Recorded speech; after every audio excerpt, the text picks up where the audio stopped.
My last video was nearly 15 minutes, perfect for uploading via the Apple Photo app. And I'm still at the park. I wanted to go for a walk around the trail, but the bridge is still under construction. I definitely feel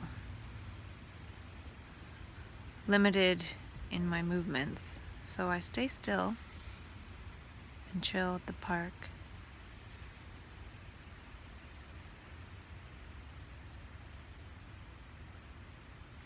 Waiting for the darkness of the epigesturetic matrix to lift, and assuming that there's some kind of intelligence there operating. And yesterday I read 45 minutes worth of old California crazy babble, and today I did half an hour, and I'm kind of tired of doing that already. I think maybe I'll talk about some of them on video. Feels more fluid to talk about it afresh instead of reading old disjointed stuff. But I tried. Seems like I try to branch out from this process, and it doesn't necessarily work, but that's okay. I like to show all of it because most people show some kind of final product, and then it makes us all think in terms of final product, and I don't know about that. So I'm going to explore some of this old stuff and make it new again. From mental patience to magical patience. Wait for the download. We need each successive download, and we need to wait for the next download in order for the download after that. We wouldn't have iOS 4 and then download iOS 11 right after that. And the download is the learning and the discoveries of our own perception, guided by the light of our attention. And then learn to move with the download before we download the next. If we went from iOS 4 to iOS 11, we wouldn't even know what we're looking at when looking at iOS 11 because we didn't have all the little steps in between. And the teal print that we get access to when we go into map consciousness is like having a look at iOS 11 when we're still running iOS 4.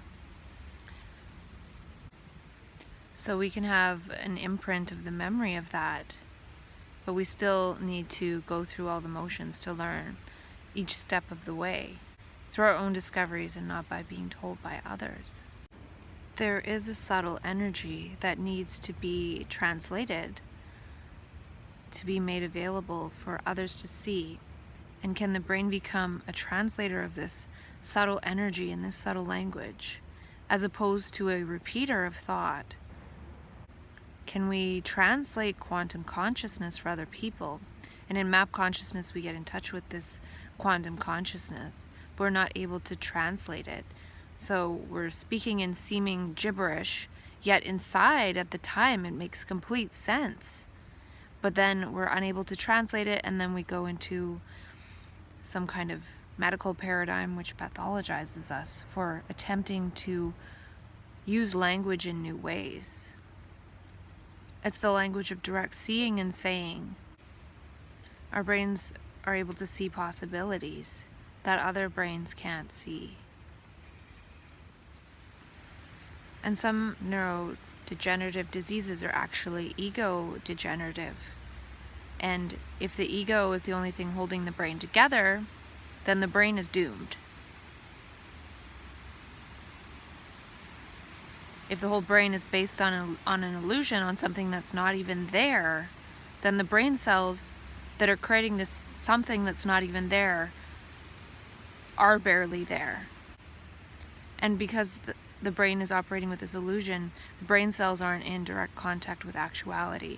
The light coming into our eyes is being interfered with and broken up through the images and the holographic sounds that are circulating in our brains. And that's preventing the brain cells from being used to being in contact with actuality. They're so used to being in contact with this illusion of self.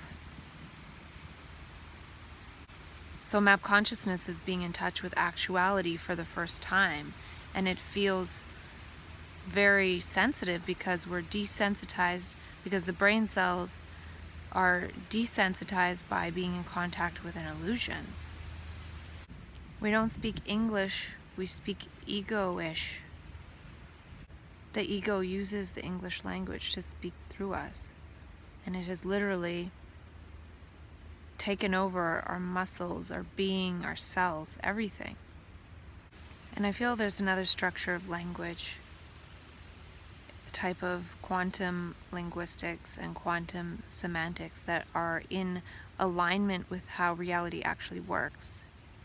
The way we speak is Newtonian, so we see a Newtonian world because we see that which we give voice to.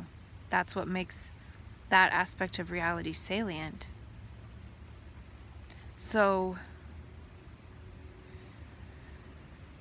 I'm wondering if this book about the quantum principle or whatever it is I'm going to read is going to say anything about the structure of our language. It did say something about thought in the introduction bit on Amazon, but we'll see. Can we learn how to see and understand what we're seeing, and how this seeing and this sight and this insight is translated into the richness inside, into actions and words, new words based on seeing this richness? Can vision be translated into words as opposed to the division of memory? We meet the moment and we speak our memories. What does that have to do with anything? So this would be a visionary language, a language based on the moment and the vision of the moment. And this is quantum vision. We have to create our attention, or it will be bought. We have to create what we pay attention to. We have to create with our attention, and in that, create our attention. We're looking at the past and the possible future in our mind, and we're looking for something. And what we're looking for is the moment, which we can't see because we're lost in past and future. We're actually looking for the light behind our eyes. We're looking for that which we look with. But we're not looking with unimpeded light because it's impeded by the interference patterns of holograms stored in the brain. And we help to create our attention by the words that we create. And if the words are old from memory, it's not creative, it's repetitive, and repetition deteriorates the brain cells. And I think that's part of what happens in map consciousness, is that immense newness is attempting to mess up the repetitive brain cell structures, and it does, and then we lose functioning. But we're not seeing what this repetitive structure does, which is that it deteriorates the brain cells. And the new language is non-local, meaning it has nothing to do with this localized, centralized self.